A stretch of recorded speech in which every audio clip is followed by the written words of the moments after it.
இறைவா, எப்படியெல்லாம் உனக்கு திருமணம் செய்து வைக்க வேண்டும், உனக்கு எப்படியெல்லாம் மணிமுடியை சூட்டி அழகு பார்க்க வேண்டும் என்று மனதிலே மனக்கூட்டை கட்டி வைத்திருந்தேனே, அத்தனையும் மண்கோட்டையாகி விட்டது சிவமணி.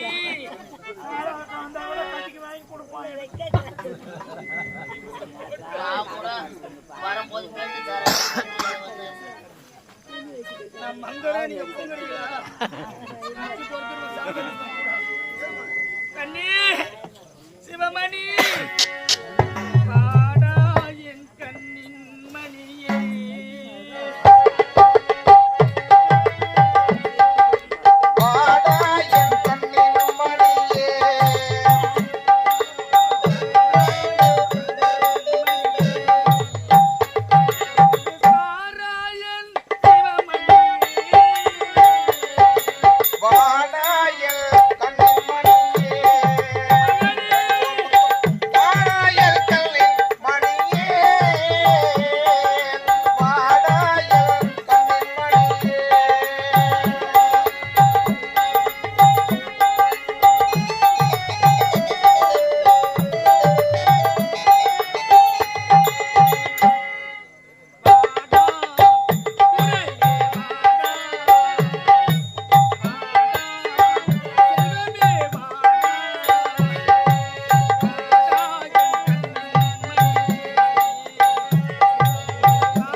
எவனுக்கு தக்க நல்லடக்கம் செய்ய வேண்டும். ஆண்டவா,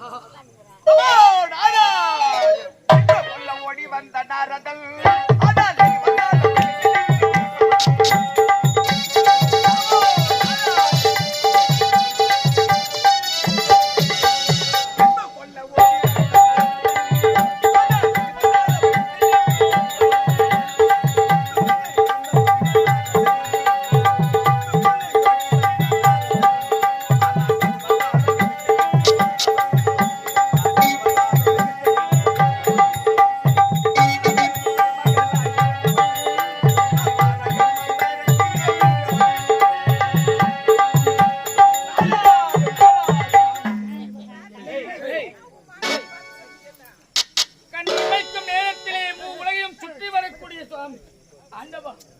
இவனை தேடி வந்திருக்கின்றேன்.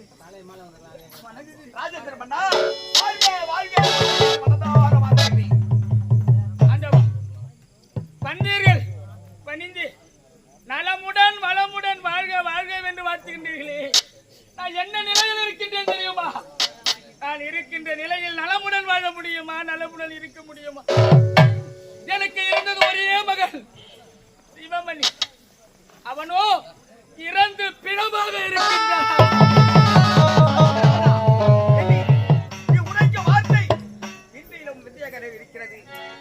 அதிகாரியில் ஓடி வந்தே உன்னையும் உன்னுடைய பிள்ளையும் சந்தோஷமாக இருப்பதை கண்டு கழித்தேன். ஆனால் இந்த நேரத்தில் இப்போது வந்தால் உன்னுடைய மகன் இறந்து விட்டார் என்று உரைக்கின்றாயே, உன்னுடைய மகனை எங்கே சென்று எடுத்து செல்கிறாய்? ஆண்டவா, இறந்தவன் திரும்புவதில்லையே, ஆகையால் என் மகனுக்கு ஈமச்சடங்குகள் செய்ய வேண்டும் என்று சூழ்நிலைக்கு எடுத்து செல்கிறேன். இடுகாடு சுடுகாடுக்கு சென்று உன்னுடைய மகனுக்கு ஈமச்சடங்குகள் செய்ய போகிறார். இப்படி உன்னுடைய மகனுக்கு ஈமச்சடங்கு செய்தால் அவன் சொர்க்கம் போவானா இல்ல நரகத்துக்குத்தான் போவானா? சுவாமி, என்ன உரைக்கின்றீர்கள்? என் மகனுக்கு திருமணம் ஆகவில்லை என்பதனால் அவன் நரகத்திற்கு செல்வானா சொர்க்கத்திற்கு செல்வானா என்று கேட்கிறீர்கள். உண்மை, என் மகன் சொர்க்கம் செல்ல வேண்டும். நான் எப்படியெல்லாம் வளர்த்து அவனை எப்படியெல்லாம் வாழ வைக்க வேண்டும் என்று மனதிலே மனக்கூட்டை கட்டியிருந்தேன். ஆனால் அந்த வாய்ப்பு எனக்கு கிடைக்கவில்லை.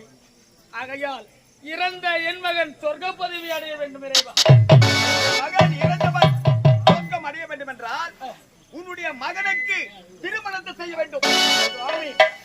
நானும் ஜென்மம் எதுவென்றாலும் நாவிலே வந்தபடி உரைக்கலாம். நீங்கள் யார்? தேவர்களில் ஒருவர். இறந்தவருக்கு யார் பெண் தருவார்கள்? நலமுடன் இருக்கும் ஒரு ஆணைக்க பெண் கேட்டால் 1000 குறை கூறும் இந்த உலகம். இறந்து போன எனது மகனுக்கு பிள்ளை பெண் தருவார்களா?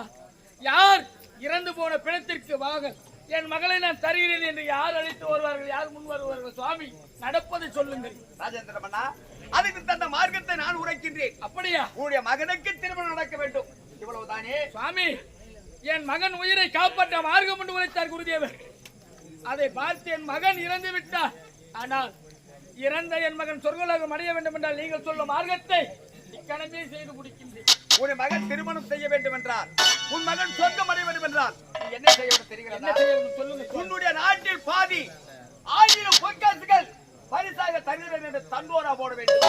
நாடு முழு தண்டோரா போட்டால் நாட்டிலே பெண்ணாக பிறந்தவர்கள் எத்தனையோ பெண்கள் திருமணமாகாமல் எத்தனையோ பெண்கள் இருக்கிறார்கள்.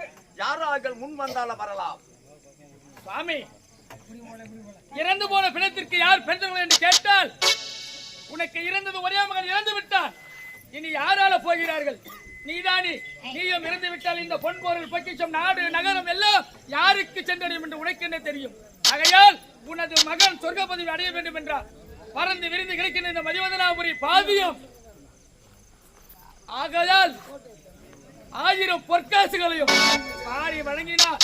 யாராயிலும் ஒருவேளை உணவிற்கு வழியில்லாத பெண்களோ, எந்த ஊர் அனுகிரகமும் இல்லாத பெண்களோ, பணத்திற்கு ஆசைப்பட்டவர்களோ யாராகிற ஒருவர் முன் வருவார்கள். உனது மகனும் கண்ணி கழியும், திருமணமாகும், சொர்க்கம் செல்வார். அவர்களுக்கு வாழ்வளித்தார் போல் இருக்கும் என்று உரைக்கிறீர்களே. சாமி, நீங்கள் உரைப்பது போல் இப்பொழுதே நான் செய்து முடிக்கிறேன்.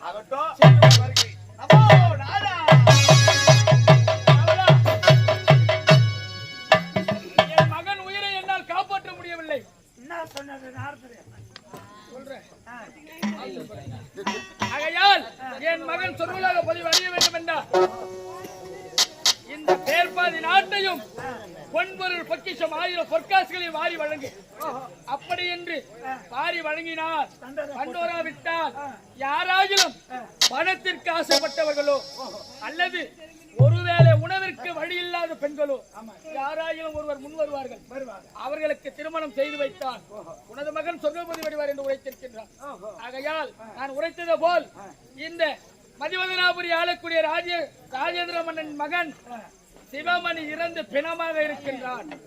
இந்த பிணத்திற்கு யார் பெண் தர முன்வருகிறீர்களோ அவர்களுக்கு இந்த நாட்டில் சரி பாதியும் 1000 பொற்காசுகள் வழங்கப்படும் என்று தண்டோராவில் யார் வருகிறார்களோ அழைத்து அரண்மனைக்கு ஓடிவார்.